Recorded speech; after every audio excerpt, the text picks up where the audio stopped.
Welcome back to Faceless Content Mastery. Here in Lesson 9, I'm going to be focusing on how to actually monetize a faceless content page with a digital product. And there's 10 different things we're going to go into right now here on my computer. So let's get started immediately. Because the absolute best way to monetize a faceless content page on social media is by selling simple digital products. Now, throughout this course, our focus has been on creating content for a specific audience and learning about that audience. And now it's time we look into the monetization side a bit.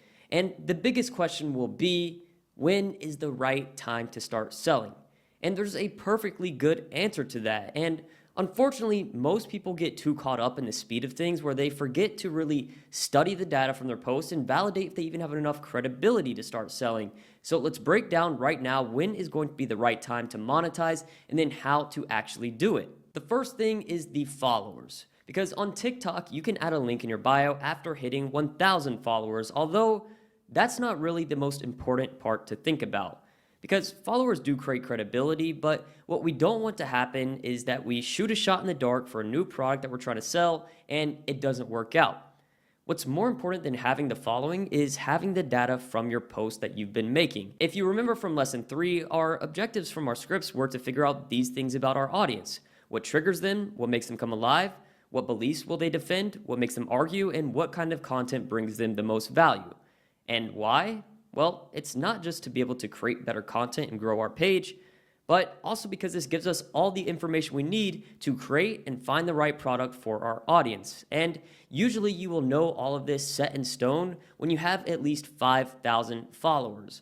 And there are 3 types of data that you actually need to get here into the monetization side. The data that will let you decide on what the product is actually going to be, the biggest part. The data that will give you the ultimate headline/name for the product, and the data that will tell you exactly how to structure your product page on your website so that you can speak to your customers and convert them.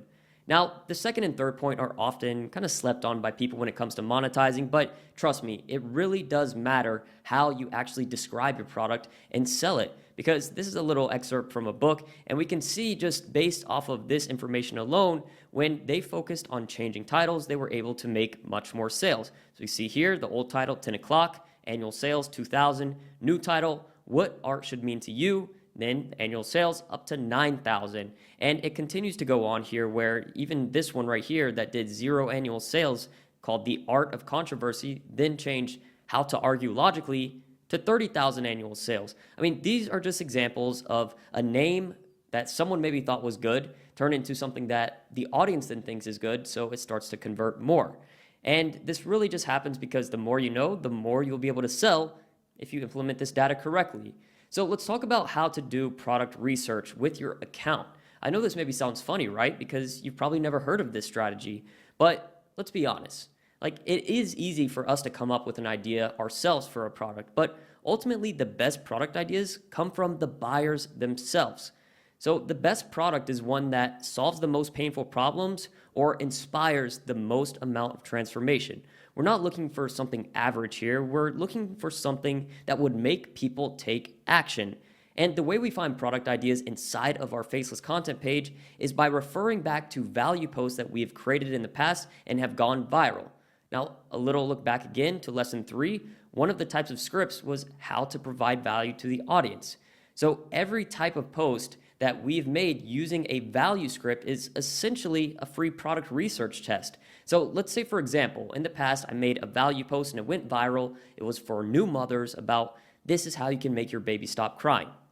Well, now I have an idea for a potential product, but I'm going to need to validate it even more to really expand upon the product and add more meat to it. So then what I would do is say, hey, okay, this post went viral about the value of how to make your baby stop crying. And now what I can do to kind of expand on it a little bit would be to create 10 different value posts with headlines related to that original post. For example, what's your baby actually saying without words, how to train your baby to sleep, the most important nutrition plan for your baby, what to expect in the first year from your baby, why does your baby need your touch, solid foods from milk to meals, how to baby-proof your home on a budget, sign language for your baby, how to make outdoor adventures safe and enjoyable for your baby.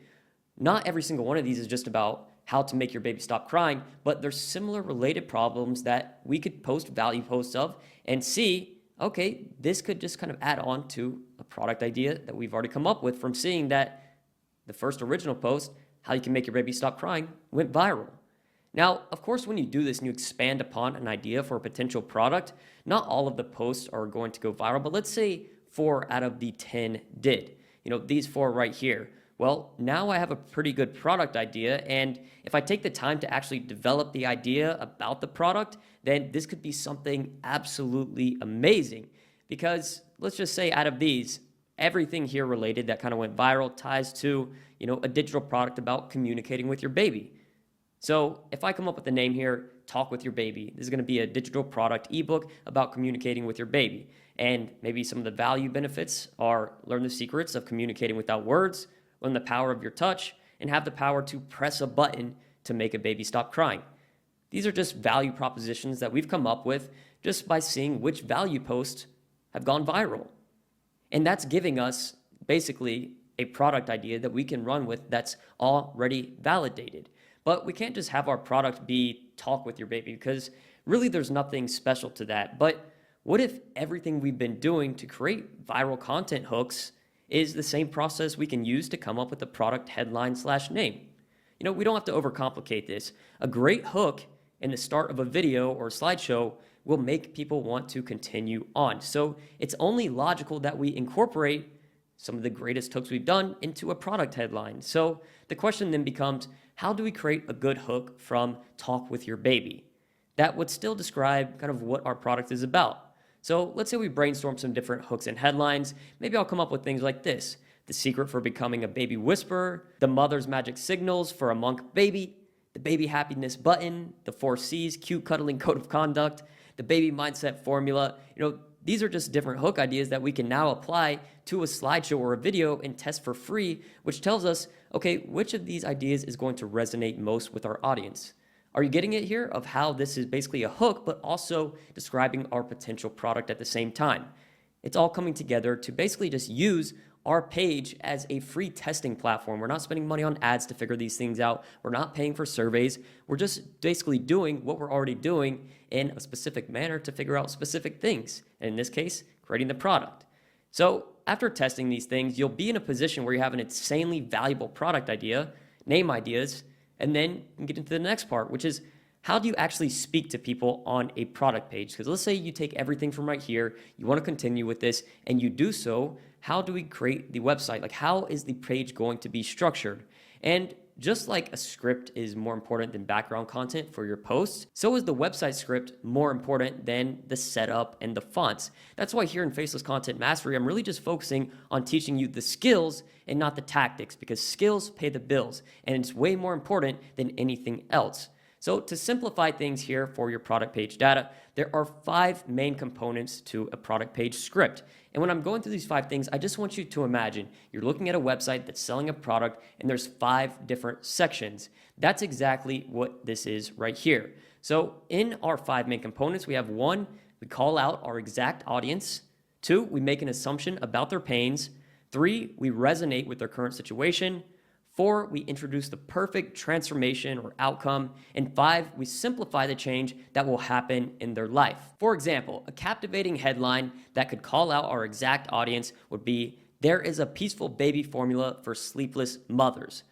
That's directly calling out the ideal audience for our product. And you'll see here in these examples I put below, content generation, it's just kind of explaining, okay, if I had to relate this to a post that we're creating on our Faceless page, this would be something that I would generate kind of from the beginning, the hook. Now, the next part is making an assumption about their pains. So let's say sometimes you feel like you're a bad mom and have no idea what you're doing. Again, this is kind of like a hook. Section 3, taking them through. You're resonating with their current situation. You feel like nothing is working. Sometimes you feel like you don't understand your baby at all. Listen, feeling like this is totally normal, and you have to stop judging yourself for it, because that's how mothers fall into postpartum depression. You're in a rut and it feels like you can't get out. And the worst thing is you read 26 books on babies and nothing is working. This is an idea of a script for a whole post. And then section 4 is you introduce the transformation. There are X amount of factors that the baby needs to have to feel that peace. And we've simplified those for you to develop them. This doesn't mean that you're a bad mom. You want the baby to feel loved and be at peace. And if you're reading this, you're a mom that's ready to grow, be better, and take action. Just imagine understanding the baby's hand gestures or his mumbling words, or knowing how to press a button and put him to sleep or make him happy. Again, this could be a script of like a whole post. And then we need to simplify the change. So this would be something like create a deep connection with your baby. Know how to touch and talk with your baby. Understand the triggers that make them happy or sleepy. Have a magic wand to stop them from crying. Have more time for yourself. Never have bad thoughts about yourself as a mother again. We're simplifying the change and focusing on the outcome. And this formula applies to every niche that has a motivated audience, because all you're doing in the monetization stage is providing an applicable solution to your audience's problems that you've been focusing on and learning about throughout this entire process. It's the same exact concept as, someone like a productivity YouTuber selling productivity ebooks or courses or templates to their audience. You're just doing it anonymously through a faceless content page and product. Now, let's talk about the actual science of selling, because selling through social media, especially with faceless content, is a little bit different than maybe what you are used to. Now, I've seen dozens of people just post content around their product, and the truth is that will never work for an organic page. Like, just a quick analogy here. If you go to the grocery store, you know why you went there. So it's a lot easier for you to be sold on even more things while you're shopping than maybe you intended on getting. And that's because you are in a buyer's mindset the moment you stepped into that store. Now, in digital marketing through organic content, selling is tougher technically because you have to take people to the grocery store and then get them to go inside and buy things. So I'm going to simplify it for you here. Once you have the community and once you know all the data that we've talked about already, you then have the power to take these people through the specific stages and sell them on a product at the end. And the golden rule behind selling through a faceless content page is that we never sell directly. Let me explain here. There is a big difference between trying to sell something and then trying to make someone want to buy something. When you're trying to sell to people, you do everything you can to present the product to them, and you do everything to make the best presentation about the product, and you make everything around the product. But when you're trying to make people want to buy, you do everything to talk about their depths, you do everything to make people resonate with what you're saying, and you make it all about the person. And when you do this, people connect with you on a deeper level and they actually want to buy. So if we simplify all of this, selling is just knowing how to create a need and desire in people. And luckily, all of the data we've gathered will help us create that. And when we know the people, their problems, and their wishes, we know exactly how to tap into that need and desire. If we go a little bit deeper into trying to sell versus trying to make people want to buy, it comes down to benefits versus features. Because when you're making content, you should never focus on the features of your product. An example would be if you say, this ebook has 9 chapters and 45 pages, there are 3 philosophical aspects of the book, and blah, blah, blah. It's boring. A feature is simply a component. It's an attribute of the product or a boring technical description. The way to do this correctly is to boil down what the benefits are of your product. Because when you answer this question to yourself, the benefits of your product, is when we can then start making a winning script, which gives us the power to sell and maintain consistency. Plus, the algorithm doesn't really like features because people aren't interested in features. Let's say, for example, physical dropshipping world. The most viral videos that people run to promote products showcase the benefits in second. So if you have a product with a wow factor, it's actually pretty easy to go viral. And what's even better with digital dropshipping is that you have a product and can spin a story and go viral a million different ways. So when we go back to benefits, just think about what value are we offering our prospects, our potential customers. And benefits are what you get from features. So a feature would be, this car has 500 horsepower, but a benefit would be, this car is a fucking rocket and you'll feel like you've been shot to Mars whenever you drive it. There's a big difference here, and benefits are what entice people to buy.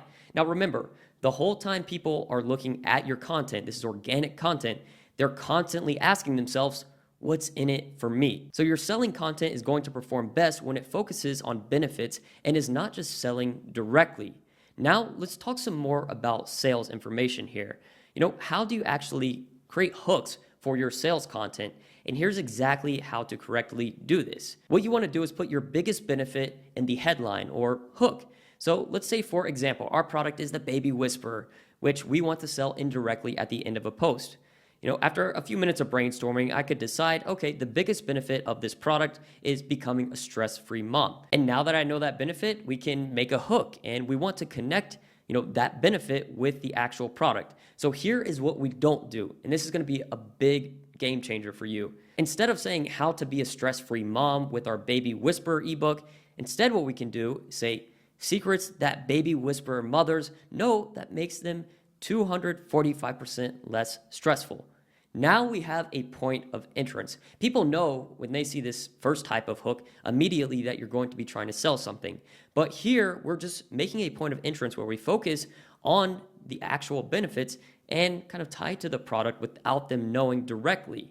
So next in this type of script, we would want to speak through their pains, desires, and inspirations and use our data to do that. So again, if the product is the baby whisperer and we have enough data to know what kind of mothers would be interested in that, which of these sounds more like it would make a sale? Would you buy when I say, there are 3 secrets that will make you a baby whisperer? You need to learn their sign language, how to make them stop crying, and how to make them tired. Or would you buy when I say, people don't say it enough, but sometimes being a mom is the hardest job in the world. And even if we don't feel like it at times, we're the lucky ones that get to do it. We are making the future generations, and it's important for you to have as much love and peace as possible. And being a stress-free mom comes down to these 3 secrets. You can easily see the difference because the second text here makes the viewers feel like you're talking directly to them. And when you're talking directly to the viewers' pains and desires, guess what you're doing? You're building rapport with them. So in the end, you can softly introduce the product you're selling. Now, in part 3, continuing the script here from these 3 secrets example above, don't gatekeep your value. Don't say secret 1, secret 2, and secret 3. Go to link in bio to get more. No, don't do that. You should give out valuable information for free. Remember, people will pay for convenience and they will pay for something that is laser focused on their solution. And when people pay, they pay attention. So don't be afraid of giving out value that may be in your product inside of your valuable content and when you're selling. Because the winning formula for this is when you add pain plus value, that creates a need and desire for people to want more. So even if your product is something easy like a journal and you don't have enough value to really share a secret for free, you can still use the pain points and fears and stories to, then softly introduce the product that solves their problems in the end. And this boils down to the winning cycle, how you actually write winning scripts that sell. And this framework is one that applies to every story or movie that you've ever watched. You have a premise, you have the journey, the realization, something big happens, and then the solution and outcome. So let me give you a few practical examples through scripts again. Let's put it all together. So let's say this mom named Betty increased her alone time by 250% when she figured out how the baby can get 300% more sleep. This is a hook, call to adventure, this part right here. She tried everything in the beginning, even some silly white noise machines that made her baby even more nervous. She tried singing, swinging, playing. Nothing worked with her baby. This is the trials and failure. It wasn't just hard for her physically, the mental part was even more draining. She thought that she was a bad mother, she started feeling depressed, and when the baby started crying, all she thought about was being a bad mother. This is death and then rebirth, until she figured this one secret out that made her baby fall asleep like an angel. Not just that, the baby was even more calm and peaceful when it woke up. Then you talk about the secret, give out the value, and then comes the transformation. She kept implementing this day in and day out, and after a week, she discovered that her baby is happier and calmer. But even better, she realized that her depression was only coming from the pure love she has towards the baby. Being frustrated that you can't create peace for a person you love the most is frustrating. And you can spin this type of story in a million different ways, which is why digital products are so amazing. You really get to know the people that buy your product and feel a sense of community, in a sense that with the right product, you're actually helping someone. And, I'm sure if you're dropshipping the newest onion peeler too, that's cool, bro. But there's something more that we have to continue now, which is the magical call to actions. How are we going to actually introduce our product and, get someone to go and buy it? We're building all of this desire and want for our audience, but how do we direct them to the right place, somewhat indirectly? Well, let's get into it. Call to actions. People don't want to hear you say that you want them to buy your product. People want to hear you talk about what worked for you. What is the solution? So just think of those two things as selling directly versus selling indirectly. And there's a few examples on how to use indirect call to actions. So the script before the call to action up here is, and just like that, the baby stopped crying and now I have more time and I feel at peace. So then is when we can now introduce the solution / the product. That's exactly why I wrote this book. You showcase, a mock-up of the product, benefit, benefit, benefit. Because this has worked great for me, I wanted to put the puzzle together and the blank title came out. No more blank, benefit, benefit, benefit. My friend actually asked me if I could teach her, so I created this book. You showcase this like it's a gift, then benefit, benefit, benefit. Knowing this, I felt a purpose getting this out for every struggling mother, and the blank product came out. Benefit, benefit, benefit. The purpose of these types of call to actions is that we aren't focusing on features and we're not being aggressively salesy. When you're selling through organic content, it's about the community. So don't say things like, buy this book, check our link in bio for the new book, or this book will help you fix this problem, or get this book now while it's X amount of money.